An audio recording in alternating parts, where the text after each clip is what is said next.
Hi, I'm Eric, and I'm a social studies educator, historian, and host of this, the Everything is a Primary Source podcast. I'm also an avid collector of popular culture artifacts. I love what I find at thrift store outlets, garage sale leftovers, and what I spot just making my way around the built world. I enjoy sorting through boxes of free books and magazines, not to mention online collections like Internet Archive, and of course the Library of Congress.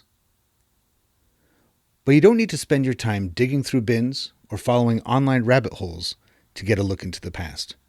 The movies and TV we watch, the books we read, and the games we play are all documents of the past. So is fashion, food, music, toys, even the roads we travel on and the places we live and work in.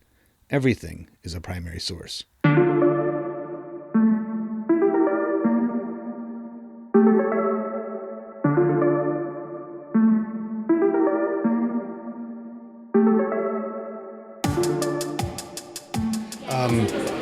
You're here to talk about your book, Remember Liss.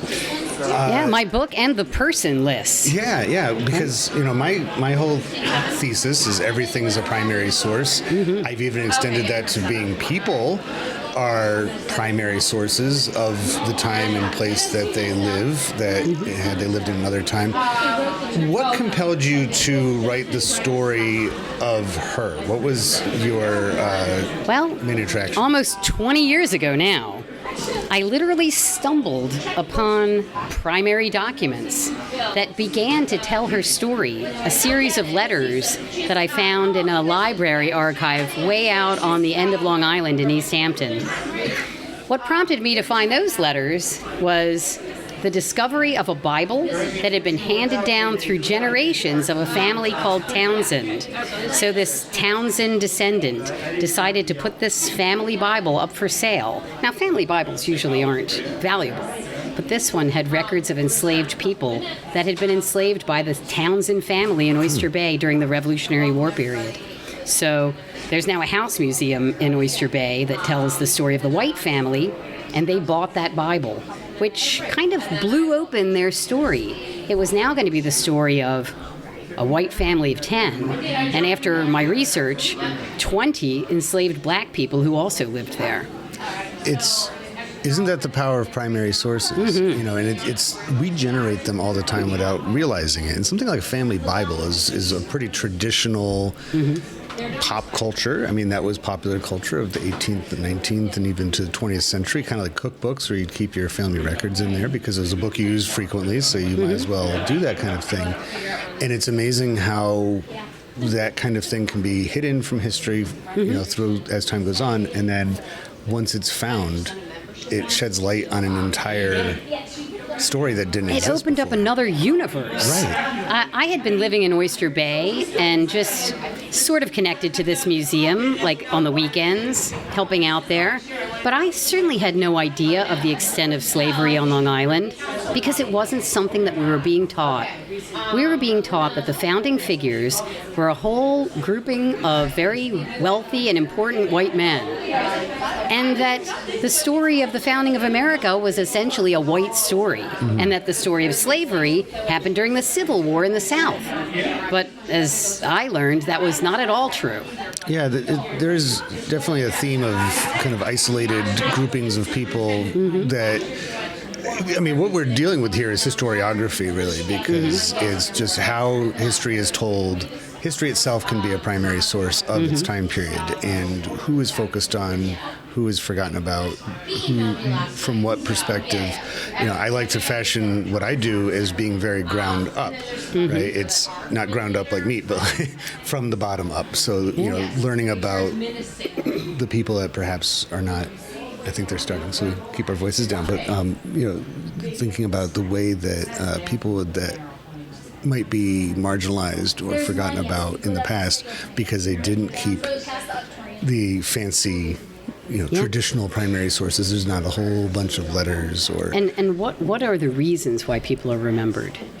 A lot of people will ask me in regards to Liss, did she invent anything? Because somewhere along the way, we decided that people should be notable because they invented things. Right.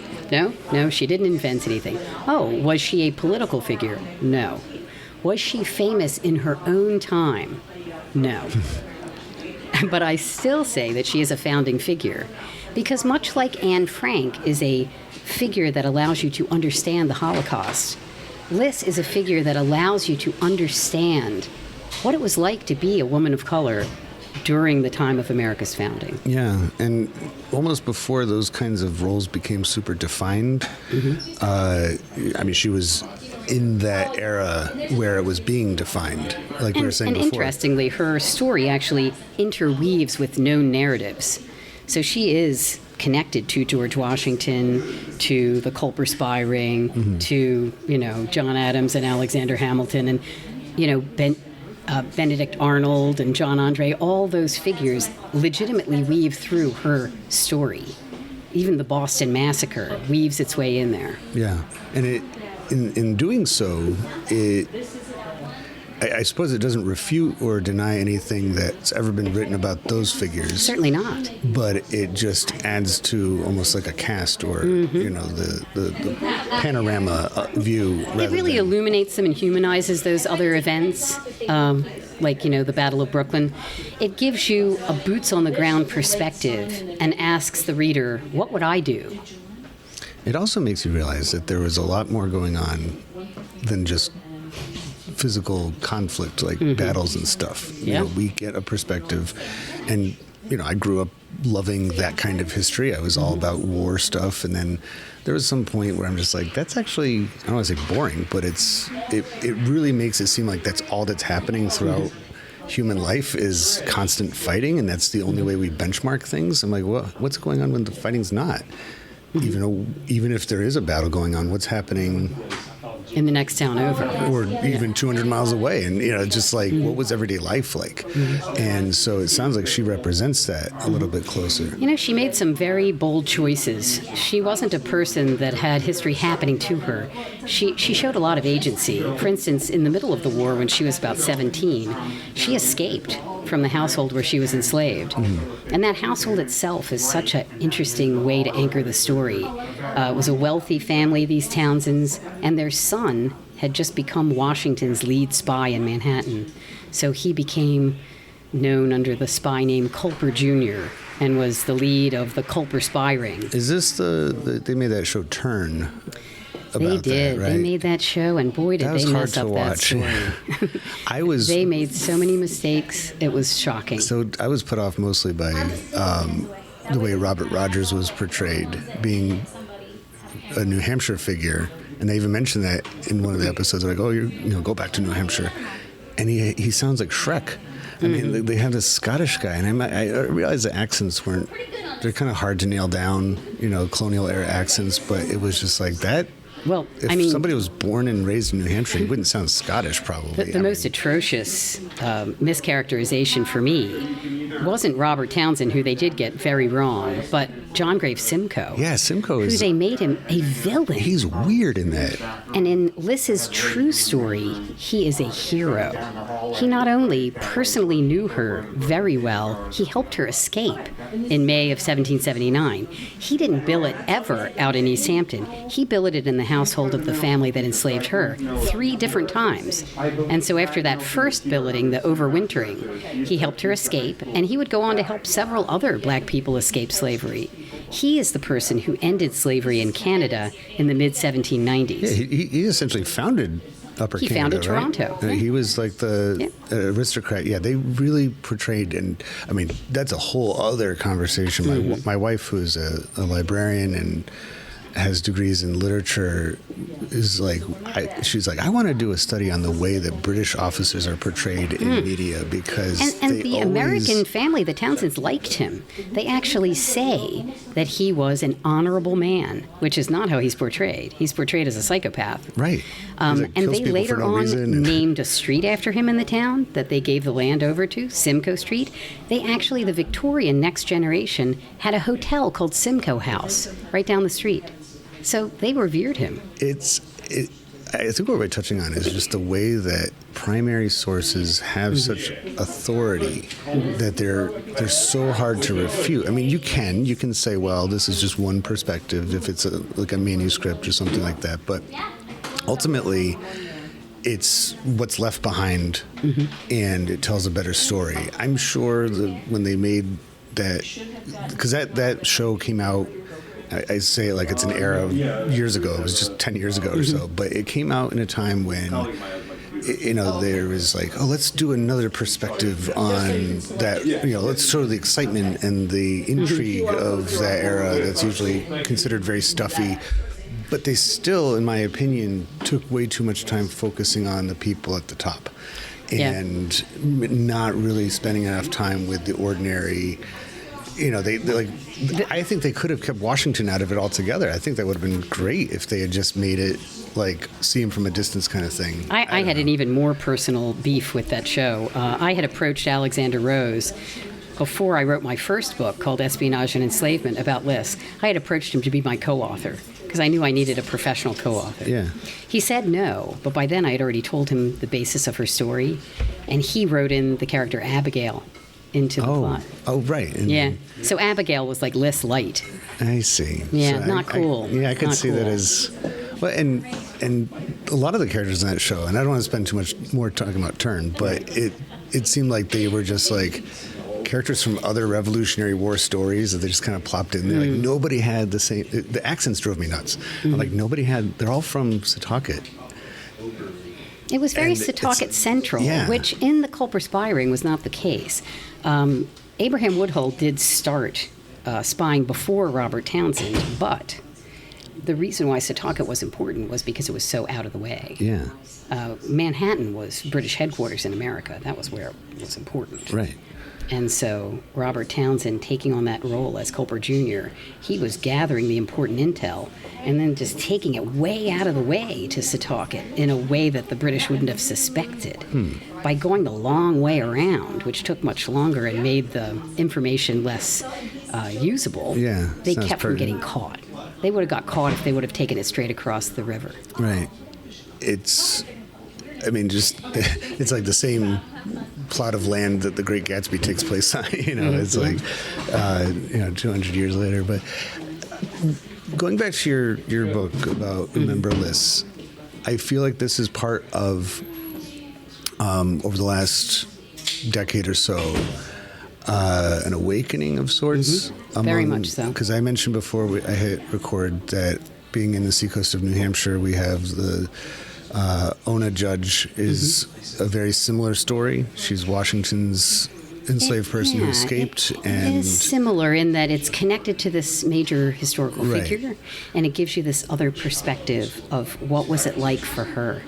How did she have to show agency to try to get her freedom? But one way that Liss's story is even more interesting is that her initial escape is just part one. That's just one of the interesting things that happened to her. Then she had this whole life during the war where she was interacting with the Culper Spy Ring in the city. And then after the war, she was sold south to Charleston, South Carolina, and enslaved by the man who was the key figure of the Boston Massacre and who appears in the Boston Massacre painting right next to Crispus Attucks. So I feature that on the cover of my book. The man in the famous paintings of the Boston Massacre with the club, that's a man named Richard Palms, and just coincidentally, he enslaved her in Charleston for 2 years. Wow. And learning about his story was fascinating. He was not a kindly old apothecary by any means. He was actually a very interesting man who was quite violent. Isn't that, and now we can touch on another piece of pop culture, which is the I don't think that's the one, but the Boston Massacre has inspired many pieces of artwork, including, of course, the Paul Revere made one, which is the Bloody Massacre, and that thing was circulated throughout the colonies after the massacre had taken place and informed a lot of people's opinions in that time of what was happening in Boston and what was kind of the plight of the colonists there. And it's remarkable. I feel that, going back to other forms of media, you have the John Adams miniseries that was based on the book. Yeah, Richard Palms is featured in that as his personal bodyguard as he and his son went over to France. Kind of a tough guy, and I had no idea that And again, primary sources highlight that this guy wasn't just, his story isn't just reserved to one moment in 1770. It goes well beyond. And I suppose that would be another great way. I think when studying history for students in particular, it's wonderful to compare and contrast. So take an Ona Judge and Liss and, kind of, okay, so Ona's saga is well after the war, right? It's when George Washington's president. Liss is during the war, right? So there's a different set of circumstances, different dangers, different opportunities when the British are still very present in the continent compared to afterwards. But they both showed such bravery and agency in taking that risk. Unfortunately for Liss, after she initially escaped, she was just re-enslaved by the British because they weren't promising freedom in the midst of the war, only at the end. And so then you can learn the whole story of how thousands, over 3,000 African Americans who had been enslaved here, left America and went up to Nova Scotia. And many of them had a tough time up there. Where do you think your book and all of your work really will show up in the future as primary sources? Well, what we did with this book was really link all the primary sources that I found in my journey through the New York Archives, through their teaching platform called Consider the Source. So as students and teachers interact with her story, they don't have to take my word for it. They can go and see the primary sources. But of course, it's my wish that more primary sources will bubble up. I mean, just earlier this year, I found another primary source that fleshed out her story even more. Because archives are digitizing things all the time. And as that digitization becomes more accessible, I keep finding stuff. In between the hard copy and the paperback of my adult level book, Espionage and Enslavement, I had to add a chapter because I learned so much more about her between the two editions. Isn't that remarkable? Yeah. And that's what I think 100 years from now, when people are looking and studying this time period, maybe even specifically today, November 5th, 2024, that your work will fall in with others and give, because I had a friend who worked with me on my project saying, it's not enough really to, I mean, it's great to dissect a record or a movie like we do on this show all the time, but that doesn't tell the whole story. You need to line it up with other media.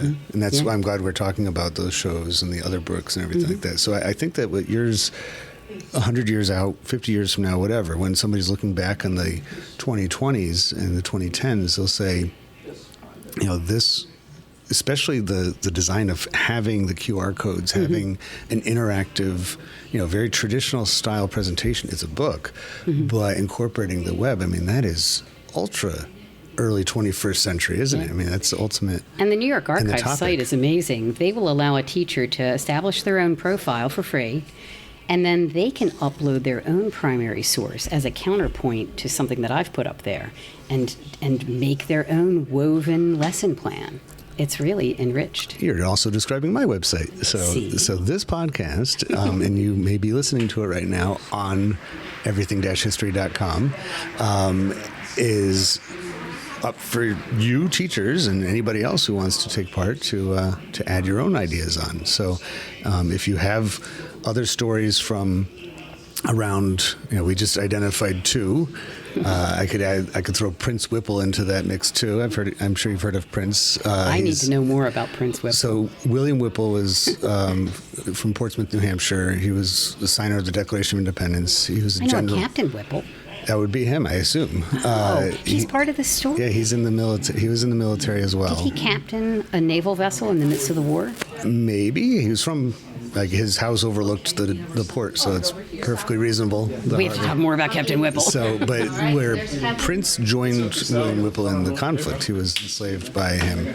And Prince was also part of a group of enslaved people in Portsmouth who put together a petition for freedom. My Captain Whipple is a white man. Oh, yeah, so is William Whipple. So he signed the Declaration of Independence. I think it's the same person. It probably is. Whipple's not a very common name, so I always think of the froth on the top of a cappuccino or something as Whipple, but he was a pretty, so it's his house, which is the Moffat Ladd House in Portsmouth, New Hampshire. for a long time, it was established by the colonial dames of America, Yes, and the it was colonial dames. for the longest time all about him Right. and his family. And you would go into these stately rooms and learn. Very recently, they've decided to redesign the presentation great. so to incorporate and to highlight, and that's consistent with throughout Portsmouth. They have the Black History Trail, which is doing the exact same thing. I used to work at a museum that one of the houses was 1777 tavern, which always had a story. I mean, it's a true story because they leaned a little bit loyalist, the family did, or at least suspected was, on the tavern, of a riot that basically started in the tavern and spilled out into the streets, which resulted in their tavern sign being cut down like a tree. Wow. And they had an enslaved man there named James who went out. He was sent out by the family to go stop the riot. You stopped the riot. And he got knocked in the head, knocked out. Awful thing. But it was like, for a long time, the interpretation of that place was about the family, the Stavers family. Yeah. But recently, it's been more about James. I mean, I wish Raynham Hall Museum, which is where Liss was enslaved, would focus even more on her. She's more just like a little side character there now. But to me, the 20 enslaved people are maybe more interesting, well, every bit as interesting as the White Townsend. Well, you said it so well before. It's all about weaving together this big tapestry. It's not just, I mean, you don't just have one thread, and that's the only thing that you should think about when it comes to the past. It's everybody's involved, and so it provides If you're really that into Whipple, I have a primary document you'd like to see. So we could do this all day. yeah. I mean, this is my thing, is primary Robert sources. Townsend's older brother was a ship's captain, and when he was in Paris, he met with Benjamin Franklin, who gave him an oath of allegiance to America so he could return to America and prove he was on the Patriot side. This is Culper Jr.'s older brother. Yeah. And Colonel Whipple was the captain of the ship that he returned on, and he wrote an affidavit that said, Captain Solomon Townsend was very well behaved on the whole trip back, and he didn't cause any trouble. That's wild. I love how, these things, and I mean, your work is a testimony to the power of primary sources. Absolutely. And I'm sure it, like you said, is a bit of frustration when you're trying to figure, I found something else. Now how do I incorporate it? Oh, well, that's why my nonprofit owns the rights to the student book, because every time we discover something new, I can just put it in there. Got it. When I had to deal with Lions Press in my first book, me and my co-author, Tiffany Yecke Brooks, we really had to fight to get that extra chapter in there. And they were restricting the length of it. I would have put more in there that I had discovered, but we kind of had to pick and choose. I guess that's my last question for you is, because I've talked to other authors who use a lot of primary source work to sculpt their stories. Do you ever find yourself having to make that decision of curating, like not using something, or at least not as heavily as others? The thing that I figured out this year that was so interesting was that the pair of side-by-side houses where Liss was enslaved right before she was sold south, the year she came back, 1787, that pair of buildings was sold to become the Bank of New York. What? Yeah. So the Bank of New York, pretty big in New York there. It was first housed in a private house, and then it was housed for 10 years in this pair of buildings, 11 and 12 Hanover Square. And I found that out because I found the survey, which is owned by the New York Public Library. They digitized it, and there it was, mentioning the bank building. And so it wasn't until after that, till 1797, that it moved to Wall Street, where you see all these plaques and recognitions of that first Bank of New York. I mean, that's a whole other thing, is banking in America that didn't really exist before. And when it started there on Hanover Square, was first housed there are editorials in the paper about, do we need banks? Maybe rich people do, but what about us regular people? Yeah. And then they had a big splashy ad in the paper I found. We are now offering paper money. Woohoo! Paper money. What a thought. Did the building look at all like a bank, or just It was two buildings. One was primarily for the bank, and the other one was for the cashier, who also sold goods out of it. So the bank owned both buildings, but only 11 was used primarily as the bank, and then 12 was for their guy to live in and do his work out of. So it didn't have like teller windows and... No, it was a 3-story brick building, and it's very well described.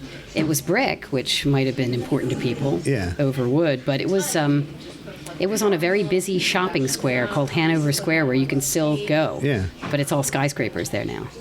That's But pretty it's impressive. right at the foot of Stone Street, which still looks very historic.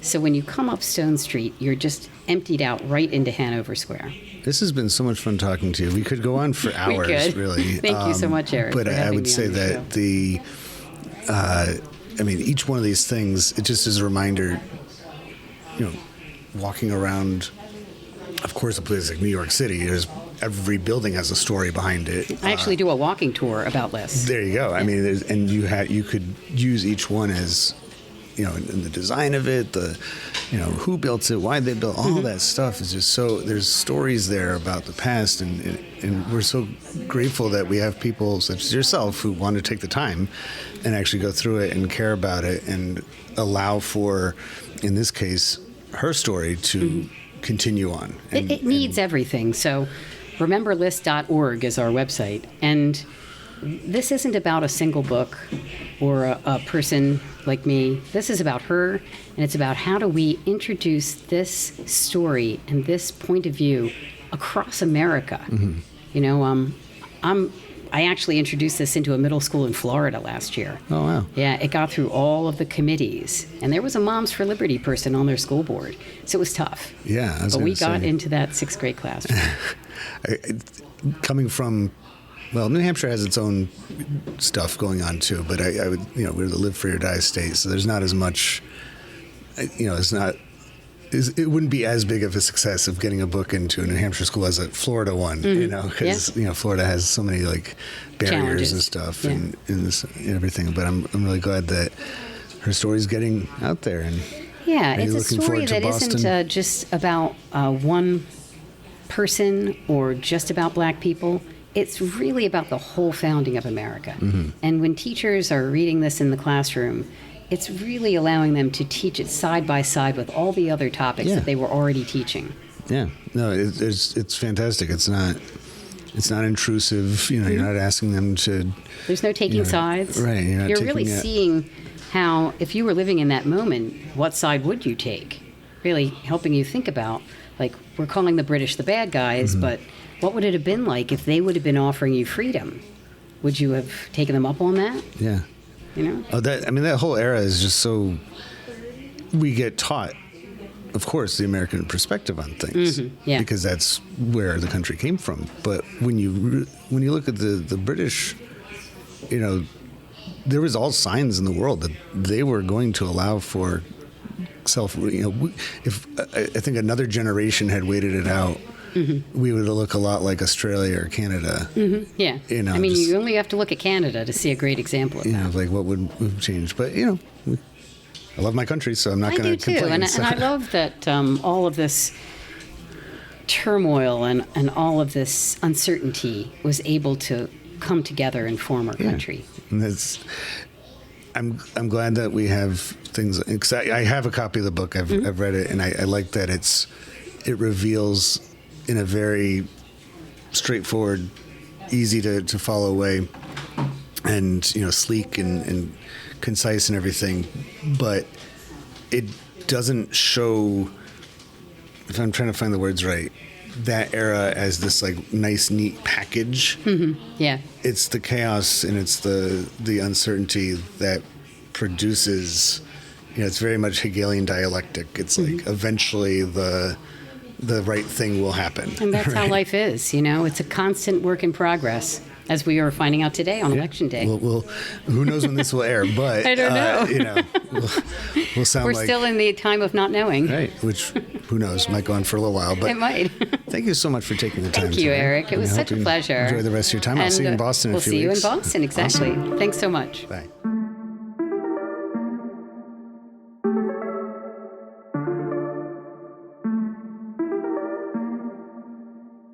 popular culture, by definition, connects and unites us, and proves that people of different backgrounds, in fact, have a lot in common with one another.